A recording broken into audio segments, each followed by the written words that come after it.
السلام علیکم میرے پیارے دوستوں، یہ اس سمے کی بات ہے جب عرب کے سماج میں ایک خاص دستور رائج تھا۔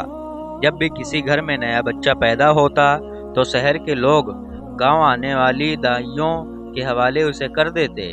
مقصد یہ ہوتا کہ بچہ کھلی فضا میں پرورش پائے، صحت مند اور مضبوط ہو اور سب سے بڑھ کر خالص عربی زبان سیکھ سکے۔ یوں ہر سال الگ الگ گاؤں سے دائیوں کے قافلے مکہ مکرمہ آتے، وہ ایک ایک گھر کا حال پوچھتے اور تلاش کرتے کہ کہاں نیا بچہ پیدا ہوا ہے۔ ایسے ہی ایک موقع پر جب ہمارے پیارے نبی محمد صلی اللہ علیہ وسلم کی ولادت ہوئی، جس کا واقعہ ہم پچھلی ویڈیو میں بیان کر چکے ہیں، اس سال بھی دائیوں کا قافلہ مکہ میں داخل ہوا۔ کچھ دیر میں کئی دائیوں نے حضرت عبد المطلب کے گھر کا بھی رخ لیا۔ انہوں نے نبی کریم صلی اللہ علیہ وسلم کو دیکھا، لیکن جب انہیں معلوم ہوا کہ یہ بچہ تو یتیم ہے تو وہ آگے بڑھ گئیں۔ ان کے دل میں یہ خیال آیا کہ یتیم کے گھر سے شاید انہیں کوئی مالی فائدہ نہ ہو۔ یوں ایک کے بعد ایک دائی آتی رہیں اور بنا آپ صلی اللہ علیہ وسلم کو لیے آگے بڑھتی رہیں، گویا کسی کے نصیب میں یہ شدت لکھی ہی نہ تھی، کیونکہ یا تو اللہ تعالیٰ نے حضرت حلیمہ سعدیہ رضی اللہ تعالیٰ عنہا کے لیے مقدر کر رکھی تھی۔ جب حضرت حلیمہ سعدیہ رضی اللہ تعالیٰ عنہا مکہ پہنچی تو دیکھا کہ باقی سب عورتوں کو کوئی نہ کوئی بچہ مل چکا ہے، اب صرف وہی ہیں جن کے پاس کوئی بچہ نہیں۔ پوچھا تو پتہ چلا کہ ایک یتیم بچہ بھی باقی ہے، مگر سب عورتیں اسے چھوڑ کر جا چکی ہیں۔ یہ سن کر حضرت حلیمہ رضی اللہ تعالیٰ عنہا کے دل میں ایک ہلکی سی کسک پیدا ہوئی۔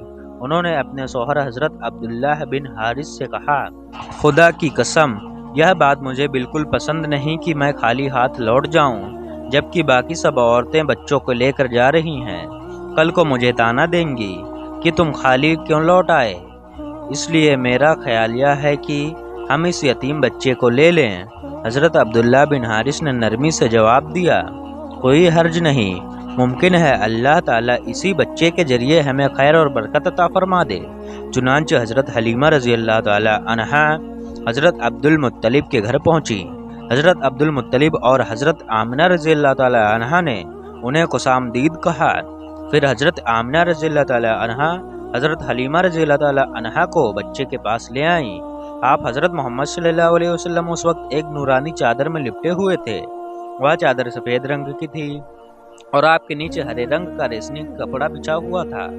آپ سیدھے لیٹے تھے اور آپ کی سانسوں کے ساتھ مسک کستوری کی خوشبو پھیل رہی تھی۔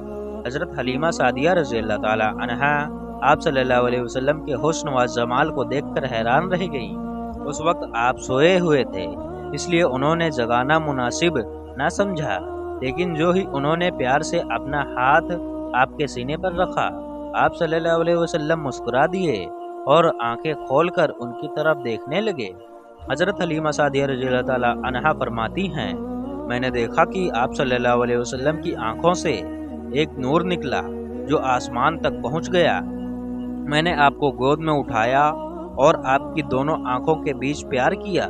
پھر آپ کی والدہ اور حضرت عبد المطلب سے اجازت لی اور آپ کو لے کر قافلے میں آ گئی۔ حضرت حلیمہ رضی اللہ تعالیٰ عنہا کہتی ہیں، میں نے آپ کو دودھ پلانے کے لیے گود میں لٹایا تو آپ نے دائیں طرف سے دودھ پینا شروع کیا۔ پہلے میں نے بائیں طرف سے پلانا چاہا، لیکن آپ نے اس طرف سے دودھ نہیں پیا، دائیں طرف سے فوراً پینے لگے۔ بعد میں بھی آپ کی یہی عادت رہی تھی کہ آپ صرف دائیں طرف سے دودھ پیتے تھے اور بائیں طرف سے میرا اپنا بیٹا دودھ پی رہا رہا۔ اس طرح میرے پیارے نبی صلی اللہ علیہ وسلم نے بچپن ہی سے انصاف کا عملی نمونہ پیش کیا۔ پھر قافلہ روانہ ہوا۔ حضرت حلیمہ سعدیہ رضی اللہ تعالیٰ عنہا فرماتی ہیں، میں نے اپنے خچر پر سوار ہوئی نبی صلی اللہ علیہ وسلم کو ساتھ لے لیا۔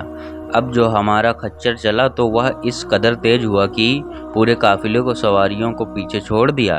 حالانکہ پہلے تو وہ اپنی کمزوری اور مریل ہونے کی وجہ سے سب سے پیچھے رہتا تھا۔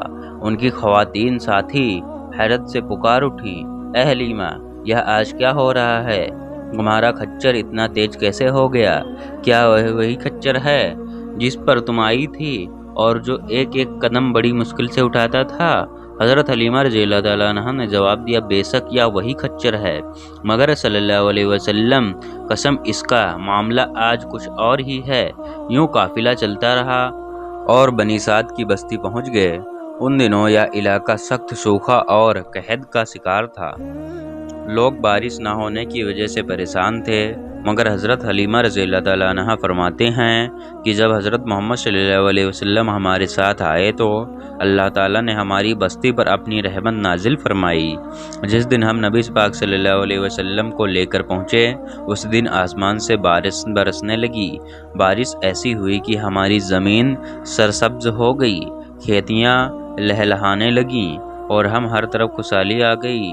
حضرت حلیمہ رضی اللہ تعالیٰ عنہ بیان کرتی ہیں، اس شام جب ہماری بکریاں چراگاہ سے واپس آئیں تو ان کے تھن دودھ سے بھرے ہوئے تھے، جبکہ اس سے پہلے وہ دودھ نہ کے برابر دیتی تھی اور وہ بھی بڑی مشکل سے نکلتا تھا۔ اس دن ہم نے دودھ دوہا تو ہمارے سب برتن بھر گئے۔ یہ دیکھ کر حضرت حلیمہ رضی اللہ تعالیٰ عنہ اور ان کے گھر والے سمجھ گئے کہ یہ سب برکت اس بچے صلی اللہ علیہ وسلم کی وجہ سے ہے۔ جلد ہی یہ بات آس پاس کے عورتوں میں پھیل گئی، غرض ہمارے گھر میں طرف برکت ہی برکت نظر آنے لگی، جبکہ دوسرے لوگ تعجب میں پڑے رہے۔ اسی طرح 2 مہینے خوشحالی اور رحمت میں گزر گئے۔ 2 ماہ کے اندر ہی آپ صلی اللہ علیہ وسلم چلنے پھرنے لگے۔ جب 8 مہینے کے ہوئے تو باتیں کرنے لگے اور آپ کی باتیں سمجھ میں آنے لگیں۔ 9 مہینے کی عمر میں تو آپ بہت صاف اور واضح گفتگو کرنے لگے۔ اس دوران آپ صلی اللہ علیہ وسلم بے شمار برکت ظاہر ہوئی۔ حضرت حلیمہ رضی اللہ تعالی عنہا فرماتی ہیں، جب میں آپ کو اپنے گھر لے آئی تو بنی سعد کا کوئی گھر ایسا نہ تھا جہاں سے مسک کستوری کی خوشبو نہ آتی ہو۔ سب لوگ آپ سے محبت کرنے لگے۔ جب آپ کا دودھ چھڑایا گیا تو آپ کی زبان مبارک سے یہ الفاظ ادا ہوئے، اللہ تعالیٰ بہت بڑا ہے، اللہ تعالیٰ کے لیے بہت تعریف ہے اور اس کے لیے صبح و شام واقعی ہے۔ پھر جب آپ کی عمر 2 سال ہوئی تو ہم آپ کو لے کر آپ کی والدہ کے پاس آئے، کیونکہ اس عمر کو پہنچانے کے بعد بچوں کو والدین کے حوالے کر دیا جاتا تھا۔ ہم تو آپ کی برکت اپنی آنکھوں سے دیکھ چکے تھے اور دل کی آرزو تھی کہ آپ کچھ اور مدت ہمارے پاس رہیں، اس لیے میں نے آپ کی والدہ حضرت آمنہ رضی اللہ تعالیٰ عنہا سے بات کی اور عرض کیا، آپ ہمیں اجازت دیں کہ ہم بچے کو 1 سال اور اپنے پاس رکھیں۔ میں ڈرتی ہوں کہ کہیں مکہ کی بیماریوں اور اس کی آب و ہوا کا اثر آپ پر نہ ہو جائے۔ جب ہم نے حضرت آمنہ رضی اللہ تعالیٰ عنہا سے بار بار اصرار کیا تو وہ مان گئیں اور یوں آپ صلی اللہ علیہ وسلم کو دوبارہ اپنے گھر لے آئے۔ جب آپ صلی اللہ علیہ وسلم کچھ بڑے ہو گئے تو گھر سے باہر نکل کر بچوں کو دیکھتے وہ کھیلتے رہے، مگر آپ ان کے بیچ قریب نہ جاتے۔ ایک روز آپ نے مجھ سے پوچھا، امی جان یہ کیا بات ہے کہ دن میں بھی میرے بھائی بہن نظر نہیں آتے؟ آپ اپنے دودھ شریک بھائی عبداللہ اور بہنیں انیسہ اور سما کے بارے میں پوچھ رہے تھے۔ حضرت حلیمہ سعدیہ رضی اللہ تعالیٰ عنہ فرماتی ہیں، میں نے آپ کو بتایا کہ وہ صبح سویرے بکریاں چرانے جاتے ہیں اور شام کے بعد واپس آتے ہیں۔ یہ سن کر آپ صلی اللہ علیہ وسلم فرمانے لگے، تو پھر مجھے بھی ان کے ساتھ بھیج دیا کریں۔ اس کے بعد آپ صلی اللہ علیہ وسلم اپنے بھائی بہنوں کے ساتھ جانے لگے، خشک جاتے اور خشک واپس آتے۔ پھر ایک دن ایسا ہوا کہ میرے بچے ڈر سے سہمے ہوئے دوڑتے ہوئے آئے اور گھبرا کر بولے، امی جان جلدی چلیں ورنہ بھائی محمد صلی اللہ علیہ وسلم ختم ہو جائیں گے۔ یہ سن کر ہمارے تو ہوش اڑ گئے۔ میں دوڑتی ہوئی وہاں پہنچی تو دیکھا کہ آپ صلی اللہ علیہ وسلم کھڑے ہیں۔ آپ کا رنگ پیلا پڑ گیا اور چہرے پر زردی چھا گئی۔ یہ اس وجہ سے نہیں تھا کہ آپ کے سینہ چاک کیا جانے سے کوئی تکلیف ہوئی ہو، بلکہ فرشتوں کو دیکھنے کی ہیبت اور رب سے یہ حالت تھی۔ حضرت حلیمہ رضی اللہ تعالیٰ عنہا فرماتی ہیں، ہم نے آپ صلی اللہ علیہ وسلم سے پوچھا کیا ہوا تھا؟ آپ صلی اللہ علیہ وسلم نے بتایا، میرے پاس 2 آدمی آئے، دونوں نے سفید کپڑے پہنے ہوئے تھے۔ وہ دونوں حضرت جبریل علیہ السلام اور حضرت میکائیل علیہ السلام تھے۔ ان میں سے ایک نے دوسرے سے کہا، کیا یہ وہی ہے؟ دوسرے نے جواب دیا، ہاں یہ وہی ہے۔ پھر وہ دونوں میرے قریب آئے، مجھے پکڑا اور لٹا دیا۔ اس کے بعد انہوں نے میرا پیٹ چاک کیا اور اس میں سے کوئی چیز تلاش کرنے لگے۔ آخر کار انہیں وہ چیز مل گئی اور انہوں نے اسے باہر نکال کر پھینک دیا۔ میں نہیں جانتا وہ کیا چیز تھی۔ اس چیز کے بارے میں ایک دوسری روایت میں وضاحت ملتی ہے کہ یہ سیاہ رنگ کا ایک دانے جیسا تھا۔ یہ انسان کے جسم میں شیطان کا گھر ہوتا ہے اور شیطان انسان کے بدن میں یہیں سے اثر ڈالتا ہے۔ حضرت حلیمہ سعدیہ رضی اللہ تعالیٰ عنہ فرماتی ہیں، پھر ہم آپ صلی اللہ علیہ وسلم کو گھر لے آئے۔ اس وقت میرے شوہر عبداللہ بن حارث نے مجھ سے کہا، حلیمہ مجھے ڈر ہے کہ کہیں اس بچے کو کوئی نقصان نہ پہنچ جائے، اس لیے بہتر ہے کہ اس کے گھر والوں کے پاس پہنچا دو۔ میں نے کہا ٹھیک ہے۔ پھر ہم آپ صلی اللہ علیہ وسلم کو لے کر مکہ کی طرف روانہ ہوئے۔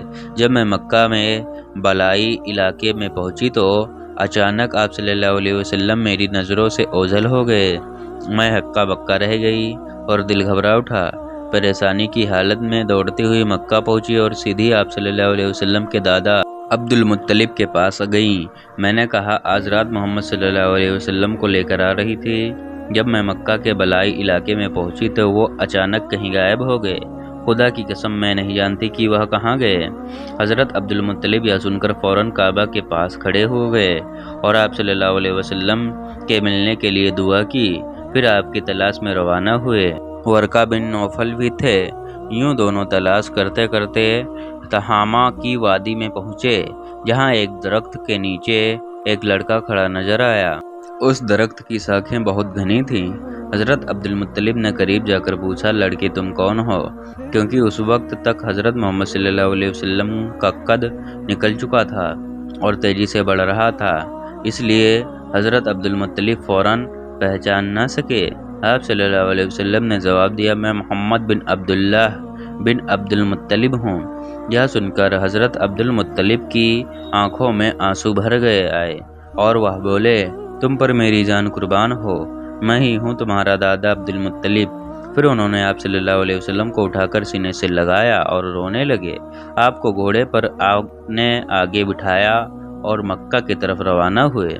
گھر پہنچ کر انہوں نے بکریاں اور گائیں ذبح کی اور مکہ کے لوگوں کو دعوت دی۔ آپ صلی اللہ علیہ وسلم کے مل جانے کے بعد حضرت حلیمہ سعدیہ رضی اللہ تعالیٰ عنہا حضرت آمنہ رضی اللہ تعالیٰ عنہا کے پاس آئیں۔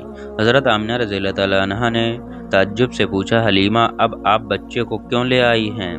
آپ ہی کی تو خواہش تھی کہ یہ کچھ اور مدت آپ کے پاس رہے۔ حضرت حلیمہ رضی اللہ تعالیٰ عنہا نے جواب دیا، یہ آپ بڑے ہو گئے ہیں اور اللہ کی قسم میں اپنی ذمہ داری پوری کر چکی ہوں، مگر میرا دل ہر وقت خوف میں رہتا ہے کہ کہیں انہیں کوئی حادثہ نہ پیش آ جائے، اس لیے میں انہیں آپ کو سپرد کر رہی ہوں۔ یہ سن کر حضرت آمنہ رضی اللہ تعالیٰ عنہا حیران ہوئی اور بولی، ماجرا کیا ہے؟ تب حضرت حلیمہ سعدیہ رضی اللہ تعالیٰ عنہا نے سارا حال سنا دیا۔ دراصل وہ کئی عجیب و غریب واقعات دیکھ چکی تھی اور انہی واقعات کی وجہ سے دل میں بے چینی اور پریشانی پیدا ہو گئی تھی۔ پھر جب سینہ مبارک چاک کے جانے والا واقعہ پیش آیا تو وہ آپ صلی اللہ علیہ وسلم کو فوراً واپس کرنے پر مجبور ہو گئیں۔